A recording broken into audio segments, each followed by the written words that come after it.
Last weekend, I invited my in-laws over for dinner in a desperate attempt to prove that their precious son hadn't married someone who thought al dente was an IKEA lamp. I planned to make my world-famous lasagna, complete with homemade sauce, hand-layered noodles, and the kind of cheese-to-meat ratio that could convince even Uncle Tony to abandon his keto diet. The only thing mildly off was that my father-in-law arrived half an hour early, clutching a notebook and wearing what I can only describe as a wine sommelier meets food critic expression. Mildly odd, but I chalked it up to his usual penchant for note-taking. He once took notes at an Olive Garden.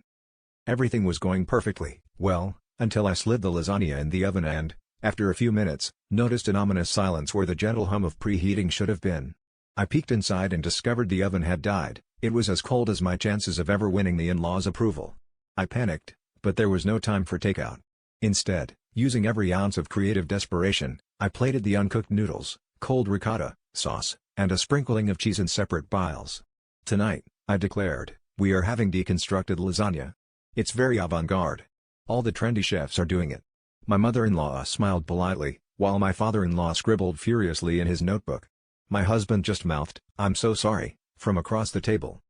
As dinner progressed, my father-in-law began asking increasingly pointed questions, like, is the raw noodle meant to be crunchy, or is this a commentary on society's expectations of texture? And would you consider this dish more postmodern or unfortunate? My mother-in-law just kept rearranging the ricotta, hoping it would magically cook itself. I tried to maintain my dignity, but when the dog refused even a single bite, I knew things had truly gone off the rails. The highlight of the evening was when my father-in-law asked if he could leave feedback, and my husband, in a moment of misguided optimism, handed him his phone.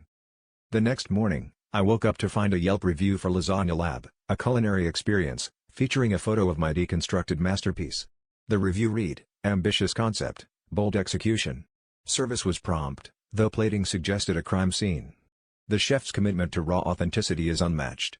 3 stars, would recommend if you enjoy pasta with a side of existential crisis. I guess you could say my dinner wasn't undercooked, it was just ahead of its time.